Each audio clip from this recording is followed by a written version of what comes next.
Hola, buenas tardes alumnos, ¿cómo están? No sé si alguien puede decirme si está todo ok, el video y el audio, se los agradecería mucho porque hace rato grabé la clase y no quedó. Entonces estaría buenísimo si por favor me pueden confirmar si está todo ok. Eh, Entiendo que sí, así que avanzaremos, ¿sí? Bueno, en primer lugar, quiero presentarme. Soy la doctora Julia Elena Arias. Soy parte de la Cátedra de Derecho Internacional Privado.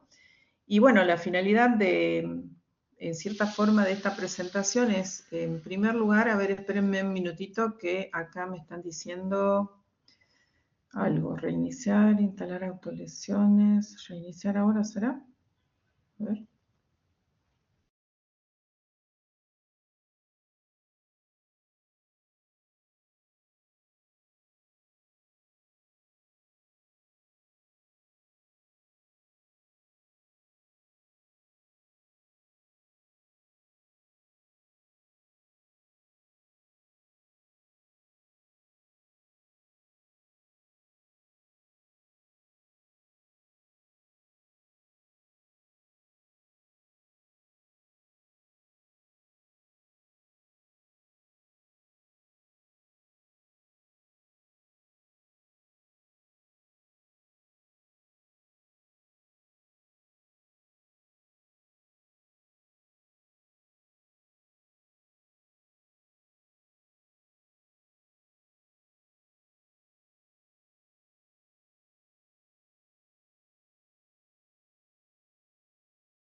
Hola, buenas tardes. No sé si alguien por favor me puede decir si está todo bien para grabar la clase, si son tan amables.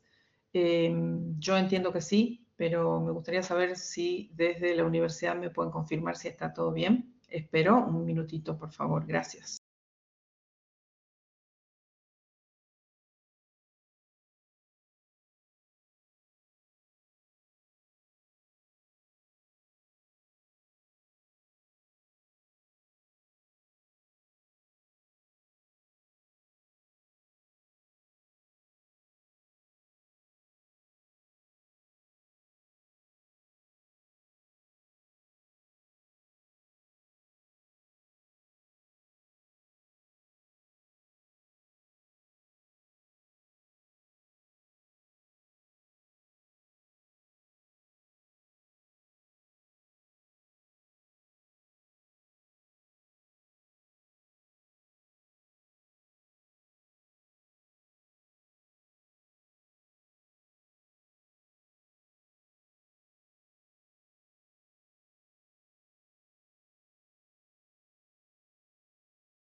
Bueno, buenas tardes, ¿cómo están? Mi nombre es Julia Elena Arias, soy parte del equipo docente de la Cátedra de Derecho Internacional Privado. Es para mí una enorme satisfacción que tengamos la posibilidad de este encuentro, que en esta ocasión se los voy a dejar grabado a la clase, debido a cuestiones de organización que se me complica estar de manera total en la clase, aunque también ha habido un inconveniente porque no quedó grabada la clase que grabé a las 11:30, así que estoy volviendo a grabarla y voy a terminar a las 14:50 aproximadamente, con la idea de, como les decía, soy parte de la cátedra, voy a desarrollar algunas de las unidades que componen el contenido de la cátedra. Así que, por supuesto, desde ya vuelvo a decirles lo que en otras ocasiones ya les he manifestado, pero como el público se renueva, lo digo de nuevo. La idea es que ustedes tengan la posibilidad de tener esta comunicación con el equipo docente. En lo particular, estoy disponible para cuanta duda o interrogante tengan en relación a los contenidos que desarrollamos y también aquellos que no se desarrollan por cuestiones de tiempo. La materia es larga y desarrollarla en un semestre, sin lugar a dudas, es casi imposible. Con lo cual, desde la cátedra lo que procuramos es darles los aspectos esenciales para que ustedes puedan profundizar cada uno de esos aspectos esenciales. A modo de sugerencia, obviamente la bibliografía básica es el libro de la doctora Rapalini, que sigue muy puntualmente el desarrollo del programa y los criterios de la cátedra. Como asimismo, en lo personal les sugiero que no dejen de lado la lectura del código. Tengamos en cuenta que el código ha sido unificado recientemente, no tan recientemente, pero hace 8 años, 9 años casi, y es importante que ustedes sepan que el derecho internacional privado ha sido abordado en uno de los capítulos del código en lo particular, donde muchas de las situaciones que antes debían ser resueltas a la luz del Tratado de Montevideo, de los tratados de 1889 y 1940, ahora en cierta forma queda resuelto en virtud de lo que establece el Código Civil y Comercial de la Nación. A ver, siempre, como les digo a los alumnos, es importante que ustedes tengan en cuenta que cuando van a rendir la materia, quienes tienen la posibilidad de lucirse en el examen son ustedes, desarrollando cada uno de los tópicos que componen el programa. Entonces, lo primero que me parece es dar el primer paso, que es hablar de qué es el derecho internacional privado, de qué se trata nuestra materia. ¿Sí? El derecho internacional privado, como su nombre lo indica, es una rama del derecho privado que se caracteriza por resolver relaciones entre extranacionales. Esa extranacionalidad de la relación jurídica ius privatista va a estar dada en razón de los sujetos, del objeto o de la forma. Entonces, en un primer concepto, debemos tener en cuenta lo que les digo. Rama del derecho privado que se ocupa de resolver las relaciones extranacionales cuyo elemento, que participan de un elemento jurídico internacional de carácter relevante, es decir, que se puede referir en cuanto a los sujetos, en cuanto al objeto o en cuanto a la forma.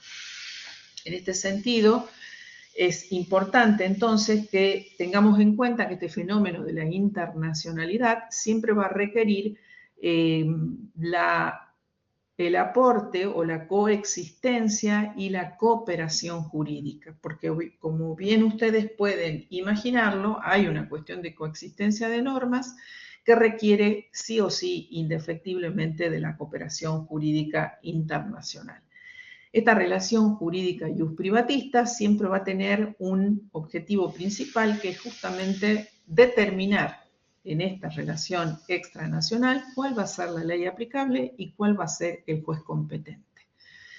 Esta es el primer paso, la primera aproximación de lo que se entiende el derecho internacional privado, tomando en cuenta estos aspectos que, como les digo, son esenciales para comprender el contenido de la materia. Obviamente, siempre el derecho tiende hacia un valor general, que es afianzar la justicia y la seguridad jurídica. Obviamente, esa principal finalidad que tiene el derecho en general, también la tiene el derecho internacional privado en su faz particular. De manera tal que ustedes deberán considerar que nuestra disciplina, disculpen los ruidos de fondo, pero obviamente me exceden, espero que no los distraigan, yo también estoy haciendo lo posible para que eso no suceda, pero bueno, avancemos. El derecho entonces internacional privado va a tener características muy especiales, ¿sí? En primer y principal, esta relación jurídica extranacional, los sistemas de aplicación del derecho extranjero, los límites de la aplicación del derecho extranjero y, como les decía en un comienzo, la búsqueda del derecho aplicable y el juez competente.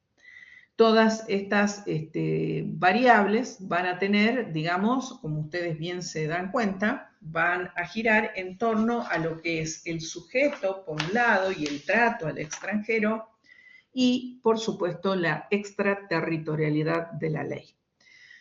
Fíjense ustedes que estos dos aspectos esenciales que yo les estoy diciendo, que es porque el derecho internacional privado va a siempre estar dando vueltas o pivoteando entre lo que sería el trato al extranjero y, por otro lado, la extraterritorialidad de la ley. Entonces, consideremos, por un lado, que el derecho internacional privado ha sido susceptible de diferentes sistematizaciones, quizás siendo la más antigua de ellas el Estatuto de la Conferencia de La Haya en 1955, la UNIDROIT, que es un instituto que se ocupa específicamente de estudiar el derecho internacional privado y que lógicamente de él se derivan una serie de normas que van a ver a lo largo del estudio de la materia que van a referir a los UNIDROIT como también a las CIDIP. El UNIDROIT es en el ámbito europeo y las CIDIP en el ámbito americano. Después tenemos como intención de sistematización los tratados de Montevideo de 1878 y 1940 y finalmente el Código de Bustamante, que es un código que rige para diferentes países a los que Argentina no ha adherido, de origen cubano, este código, y su importancia está justamente en que es uno de los primeros antecedentes de la sistematización del derecho internacional privado. Si alguien me puede decir si va bien el sonido, se lo agradecería enormemente para saber si está bien la grabación y el sonido y demás, para quienes tienen a cargo esto en la universidad. Si por favor me lo pueden hacer saber, les agradezco. Como les decía, el derecho internacional privado tiene dos vertientes muy importantes, que son, por un lado, el tratamiento que se le va a dar al extranjero y la extraterritorialidad de la ley. El tratamiento al extranjero ha sido una franca evolución a lo largo del tiempo e inclusive me atrevería a pensar que inclusive a la fecha siempre ser extranjero a todos nos genera cierta inseguridad independientemente de que todo va a ser resuelto en el margen de los parámetros que estamos señalando, pero siempre ser extranjero genera algún cierto grado de vulnerabilidad. Y en consecuencia de ello, ustedes tengan en cuenta justamente cómo este concepto del extranjero ha ido evolucionando a lo largo de los siglos. Disculpen que por ahí interrumpa, lo hago simplemente para ver si está, si me dispensan, corto un segundito, a ver si está.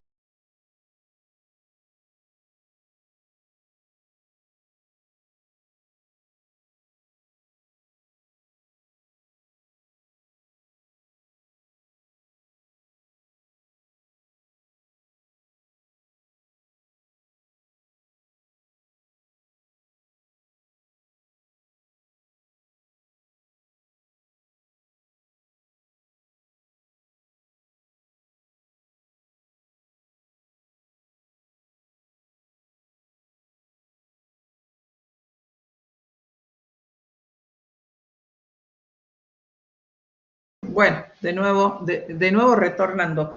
Les decía entonces que los pilares del derecho internacional y privado van a ser justamente el trato al extranjero y la extraterritorialidad de la ley. Entonces, ¿cómo ha sido el trato al extranjero a lo largo de la historia? En un primer momento, a los fenicios, por ejemplo, solamente le daban importancia a los extranjeros a los fines de tenerlos como esclavos, a los fines de justamente, a los fines comerciales. Y en general ese ha sido el sentido que se le ha dado al esclavo, hasta en algunas culturas directamente considerarlos la nada misma. En las sociedades extranjeras, en los orientales, por ejemplo, los extranjeros eran casi menos que un animal. Consideremos, por ejemplo, que en la China y en la India eran tratados con muchísima hostilidad, a lo mismo que en Egipto, que por ejemplo, una de las tareas más importantes que hubo en Egipto, que fue la construcción de las pirámides, se los tenía privados a los extranjeros para que puedan acceder a esta importante obra que fueron las pirámides de Egipto. En Grecia y en Atenas, por ejemplo, tanto para Grecia solamente se los utilizaba para fines comerciales como también, o para la guerra, ¿sí? Tendiendo que tener la obligación de pagar un tributo para capacitarse y eventualmente acceder a algún cargo que nunca iba a ser un cargo electivo, ni algún cargo que tenga que ver con la religión, ni mucho menos. Tanto los isoteles como los isopolitas podían ser en cierta forma naturalizados, pero siempre iban a tener un control por algún organismo del Estado que era como una especie de ministerio público, asimilable a la función que hoy tiene el ministerio público con respecto a los incapaces. Es decir, que si se les reconocía algún tipo de derecho, siempre era tutelado por un consejo, que en este caso era, para que ustedes lo entiendan, como una figura parecida a la función que cumple el ministerio público. La ley de las 12 tablas disponía que la autoridad de la ley estaba por encima de los extranjeros y distinguía a los patricios, los plebeyos y los peregrinos. También sabemos que en el derecho romano existía el ius sacrum y el ius civile, que les daba, justamente no les daba ningún tipo de reconocimiento, y después estaban los plebeyos. A medida que el tiempo fue transcurriendo, empieza a funcionar en la Edad Media la ubuna, que era como una especie de registro que se hacía al solo efecto de tener certeza del tributo que tenían que pagar los extranjeros. Es decir, reconocimiento para los extranjeros, noten ustedes que en un primer momento o era a los fines comerciales o bien a los fines de generar una suerte de tributo y en relación a ese tributo generar una fuente económica de ingreso. Es decir, que el trato al extranjero nunca había sido reconocido en cuanto a personas, sino más bien con fines económicos por parte del Estado. En la Edad Moderna, entonces, aparece la ubuna, que era, como les decía, esta forma de generar un registro y tras de ese registro generar un aporte económico por parte de estos extranjeros que solamente existían en tanto y en cuanto hacían ese aporte al Estado. Finalmente, con la Revolución Francesa, se termina la ubuna y obviamente se anteponen los parámetros o el mensaje o la finalidad o la proclamación de los valores de la Revolución Francesa, que eran la libertad, la fraternidad y la igualdad. Entonces, de ese modo, todo aquello que no iba de la mano de estos tres valores que se consagran a partir de la Constitución de la Revolución Francesa en 1789 deja de tener vigencia. Solamente los valores eran los que propugnaba la Constitución francesa. ¿Qué pasa con respecto a la extraterritorialidad? Bueno, en este caso han regido siempre los estatutos y el estatuto personal, que ha sido en cierta forma, como ustedes bien lo saben, el estatuto personal puede ser vinculado en ese momento con el criterio el parámetro de la nacionalidad.